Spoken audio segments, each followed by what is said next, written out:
à ce que je vous dis, les professionnels, quelqu'un qui gère des chantiers, quelqu'un qui répond à des appels d'offres, quelqu'un qui a une relation client, pas au quotidien, mais régulièrement. Quand il va dispenser son cours en atelier, il va lui dire, ben voilà, le client, il est souvent capricieux. Le fait de gérer des clients, le fait de savoir que les clients, ils sont souvent capricieux, le restituer dans une enceinte académique et dire le client, il est capricieux, c'est important. Il le lui dit en théorie, et demain, il va pas le découvrir. Il va dire, tiens, on me l'a déjà dit. Et pareil pour les savoirs purement pratiques. J'ai rencontré un spécialiste du stand. Et il me disait, si vous avez quelqu'un qui peut former mes tapissiers pour poser le coton gratté, je suis preneur. Alors j'ai été un petit peu surprise, mais je comprends la demande de ce professionnel. Il me dit, on importe du coton gratté d'excellente qualité, mais on sait pas le poser. Et si vous allez au musée du Mama, c'est flagrant. L'espace, il est magnifique, mais quand vous vous mettez sur une galerie, vous regardez la galerie en face, vous voyez les bosses du coton gratté. Donc là, moi, j'ai croisé les choses entre un professionnel qui me dit, on importe du coton gratté d'excellente qualité, mais on ne trouve pas de personnes qui sachent le poser. Ensuite, on voit des établissements avec cette réalité, c'est-à-dire, je l'ai vu de mes propres yeux. Donc moi, en tant qu'entre guillemets, quelqu'un qui assure et des filières diplômantes et des filières qualifiante, je me dis, dès que j'ai l'occasion de monter une formation qualifiante pour former des personnes pour poser le coton gratté, j'intégrerai ça. Parce qu'il y a un échange entre une vraie demande du secteur économique et en face de l'augmentation de compétences, enrichir les humains, c'est-à-dire un tapissier, alors, tu sais poser ça, mais maintenant tu vas apprendre. C'est-à-dire qu'il n'est pas question d'avoir une main d'œuvre juste qui connaît la base. On passe à une autre étape, à des gens qui se spécialisent dans... Il faut évoluer. Le coton gratté, il est utilisé dans des espaces particuliers, les musées, les galeries, où on a une sensibilité acoustique assez particulière. Donc, puisque la demande augmente, enfin la demande évolue, les matériaux aussi, l'échange, l'ouverture, elle est aussi importante pour ça, c'est-à-dire le fait d'être ouvert sur le monde, on est ouvert sur les procédés de construction, on est ouvert sur les matériaux de construction, soit on les importe, soit on finit par fabriquer les mêmes ou ceux qui y ressemblent. Donc les savoir-faire, les métiers doivent accompagner. Et donc la formation professionnelle, elle est intéressante de ce point de vue, c'est-à-dire il faut tout le temps équilibrer, c'est un jeu d'équilibre entre l'offre et la demande. En plus, je ne sais pas si vous l'avez, vous l'avez constaté naturellement. Aujourd'hui, les gens, grâce aux moyens de communication, les médias, ils sont au courant de ce qui se passe, ils regardent tel truc, telle chose à la télévision, ils veulent faire la même chose et souvent ils trouvent pas les mêmes techniques, les mêmes les matériaux, on commence à en trouver.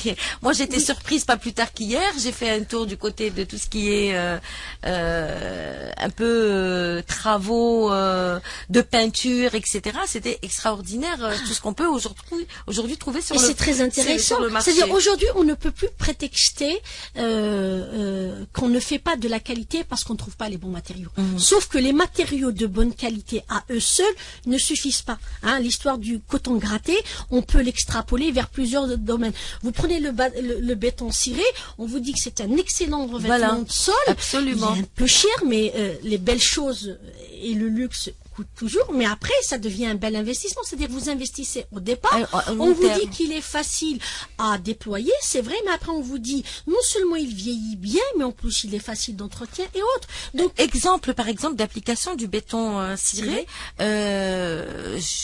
à l'étranger, on trouve pas de dalles de sol dans les hôpitaux, dans les structures publiques, c'est du béton ciré, c'est qui a de la couleur, qui est agréable à regarder, qui est très qui vieillit bien, qui s'entretient très bien.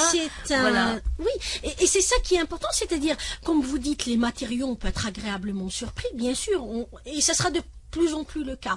Et après, il y a les compétences humaines, elles sont là, les volontés, elles sont là. Encore une fois, former des tapissiers sur le coton gratté, je veux dire, personne ne vous dira non, ça ne m'intéresse pas, au contraire, puisqu'ils savent que c'est une compétence qu'ils n'ont pas et qu'ils peuvent acquérir. Alors, cycle long et cycle court, dans les formations que vous proposez, qualifiant et diplômant, c'est-à-dire qualifiant, je peux opter pour une formation courte de 3 jours, ou là pour une formation 3 jours, de 10 mois. On peut, quand on fait du logiciel, logiciel, quand on va être initié à un logiciel bien précis qui me permet de maîtriser tel ou tel aspect, on peut prendre deux exemples. MS Project pour la gestion de projet, pour initier quelqu'un sur quelqu'un qui a déjà une formation. Non, pas forcément. C'est quelqu'un qui a déjà une expertise, c'est-à-dire qui fait du chantier, qui sait réceptionner les besoins d'un client, qui a un savoir-faire et qui veut acquérir un outil pour si on rebondit réellement sur la partie logicielle ou sur la partie formation cycle court, le cycle court a la particularité de s'adresser à des professionnels qui ont déjà des acquis, qui ont déjà des savoirs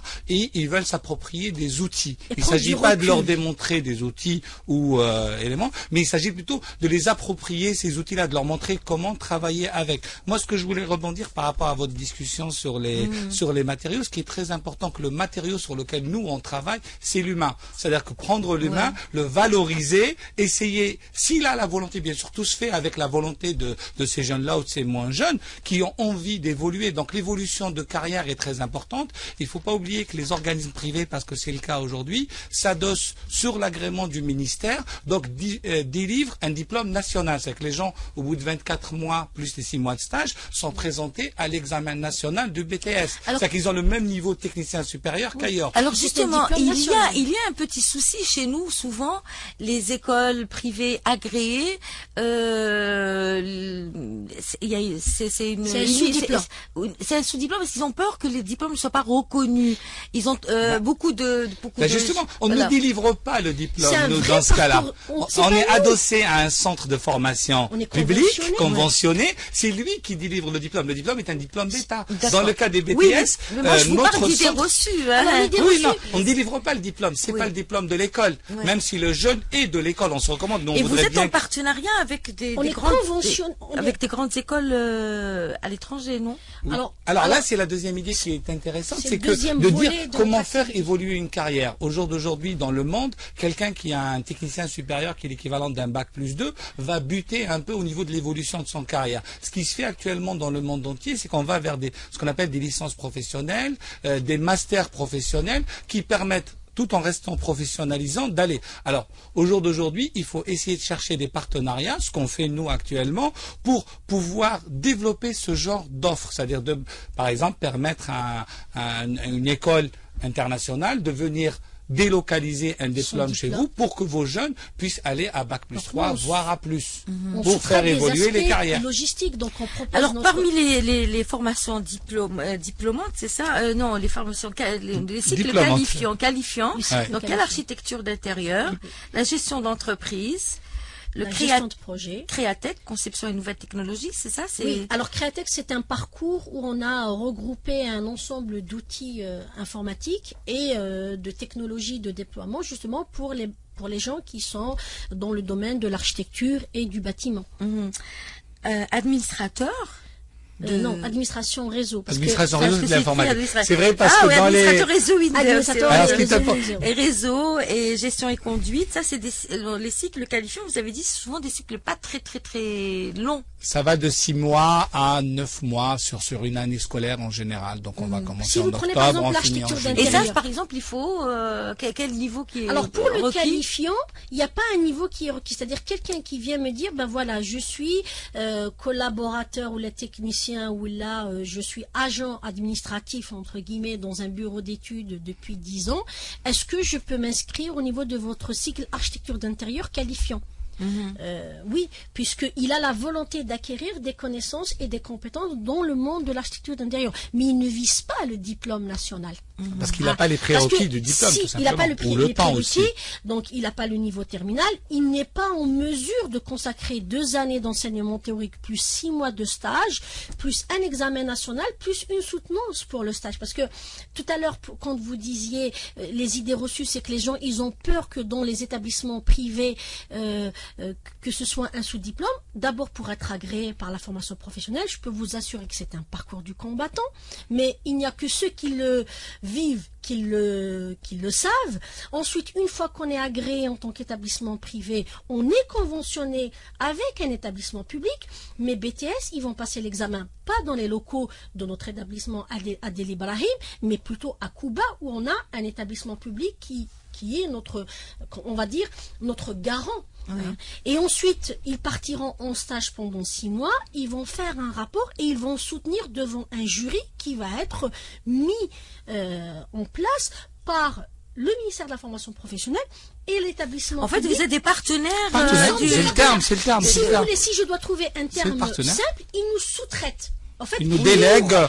Ils nous reconnaissent. Ils nous délèguent la compétences formation. technico-pédagogiques. Hein, Monsieur Kadiri, Ouais. qui est notre directeur pédagogique, moi-même qui ai été fondatrice, et puis un certain nombre de mes collaborateurs. Donc, ils nous reconnaissent cette compétence. Ils nous délèguent la formation continue, enfin la formation, donc la prise en charge du programme national, et après Son pour tout ce qui est interprétation réelle. pour tout ce qui est examen, ça se fait sous leur responsabilité. Au 021 48 15 15 si vous souhaitez poser des questions. Aujourd'hui, nous parlons de formation professionnelle. Alors, il y a pour formation qualifiante, formation diplômante et évolution de carrière. Et j'avais lu quelque part que faire une formation à votre rythme, ça veut dire quoi? Faire des formations Alors, au rythme du candidat ou de l'élève. Aujourd'hui, on est XXIe initiateur, siècle. on est initiateur d'une idée qui est la formation ouverte à distance. C'est-à-dire qu'aujourd'hui, avec un partenaire qui est Eleform, j'invite les gens à aller voir sur eleform.com, qui est un éditeur de tutoriaux en ligne, des vidéos, où on apprend des outils. Nous, derrière, on essaye aujourd'hui de construire une offre de tutorat et de monitoring. Ça veut dire qu'on va vendre, entre guillemets, une formation au rythme, c'est-à-dire un nombre d'heures vidéo à son rythme chez soi, avec un nombre d'heures de tutorat, que ça peut être des rendez-vous téléphoniques ou des rendez-vous présentiels sur des séminaires, pour pouvoir valider cette formation-là. Ça peut être des formations vidéo, ça peut être des formations d'architecture, ça peut être des formations, etc. Sur le Donc, web. voilà. Donc, Sur c'est le à web. distance. C'est à distance, c'est la formation ouverte à essentiellement. distance. Mais ça se réfléchit, ça se fait en 3 temps. D'abord, on fait entre guillemets un audit, c'est-à-dire savoir ce que sait déjà faire la personne et qu'est-ce qu'elle veut acquérir comme nouvelles compétences. Ensuite, on regarde, nous, ce qu'on a comme support numérique, parce que aujourd'hui, les technologies de l'information et de la communication le permettent. Et ensuite, on va décider d'un volume global de la formation et on va dire 80%, ça va se faire par 400 crédits, donc Hamlet, que vous allez les exploiter. Et puis, on va fixer 3 rendez-vous sur ce volume-là. Et ces rendez-vous-là, c'est du présentiel, c'est-à-dire soit il vient dans nos locaux, soit c'est le formateur qui va à son lieu de travail. Et on fait une espèce d'évaluation intermédiaire. Voilà, vous avez fait 180 crédits, vous avez acquis ça. Et il y a, ça permet de gagner du temps et ça